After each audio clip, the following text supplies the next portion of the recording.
1983 success ആയി. സാധാരണ ഇങ്ങനെ സിനിമ സക്സസ് നമ്മൾ ഒബ്സർവ് നമ്മൾ കാണുക. പിന്നെ സെക്കൻഡ് പ്രൊഡ്യൂസേഴ്സ് എല്ലാവരും അടുത്തൊരു സൂപ്പർ സ്റ്റാർ ഫിലിമാണ് ചെയ്യാം. ഒന്ന് അവർക്ക് സൂപ്പർ സ്റ്റാറിൻ്റെ നിന്ന് ഡേറ്റ് കിട്ടും, ഒരു സക്സസ് സ്റ്റോറി ഉള്ളത് കാരണം. രണ്ടാമത്തെ അതാണ് അവർക്കും അവരെല്ലാവരും ഡ്രീം. പക്ഷേ നിങ്ങൾ രണ്ടാമത്തെ പടം ചെയ്തത് 100% കുറച്ചുകൂടി പുതുമുഖങ്ങൾ വെച്ചിട്ടാണ്. എനിക്ക് തോന്നുന്നു ആ ഡയറക്ടേഴ്സിൻ്റെ ഫസ്റ്റ് പടം അതല്ലേ. അവർ പിന്നീട് വളരെ സക്സസ്ഫുൾ ആയ ഡയറക്ടേഴ്സും സ്ക്രിപ്റ്റ് റൈറ്റേഴ്സൊക്കെ ആയി. പക്ഷേ അതിലെല്ലാവരും പുതുമുഖങ്ങളല്ലേ. പക്ഷെ എങ്കിലും ആ ടീമിൻ്റെ അടുത്ത് അവർ ചെയ്തു വെച്ച കാര്യങ്ങളിലും ഇതിലും ഒക്കെ എനിക്ക് അത്ര നല്ല കോൺഫിഡൻസ് ഉണ്ടായിരുന്നു. ആ സിനിമയാണെങ്കിലും റിലീസ് ചെയ്യുന്നതിൻ്റെ തലേ ദിവസവും എനിക്ക് ഭയങ്കര കോൺഫിഡൻസ് ഉണ്ടായിരുന്നു എന്തായാലും ഹിറ്റടിക്കും എന്നുള്ള കാര്യം. പിന്നെ ഞാൻ സിനിമയെ ഫസ്റ്റ് സമീപിക്കുന്നത് അതിൻ്റെ സ്റ്റോറി സ്ക്രിപ്റ്റാണ്.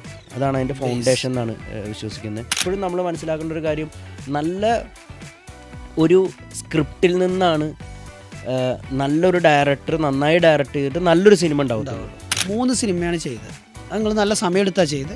3 സൂപ്പർ ഹിറ്റാണ്. 3 സൂപ്പർ കൊമേഴ്ഷ്യലി സൂപ്പർ ഹിറ്റ് എന്നുള്ളതൊരു ബിസിനസ് ടേംസ് ആണെങ്കിലും 3 സിനിമയും 3 സിനിമയുടേതായ ഐഡൻറ്റിറ്റി ഉള്ള സിനിമകളാണ്. ടോട്ടൽ എത്ര സ്ക്രിപ്റ്റ് കേട്ടിട്ടുണ്ടാവും? കുറേ കേട്ടിട്ടുണ്ടാവും. അത് ശരിക്കും കണക്ക് ഓക്കെ.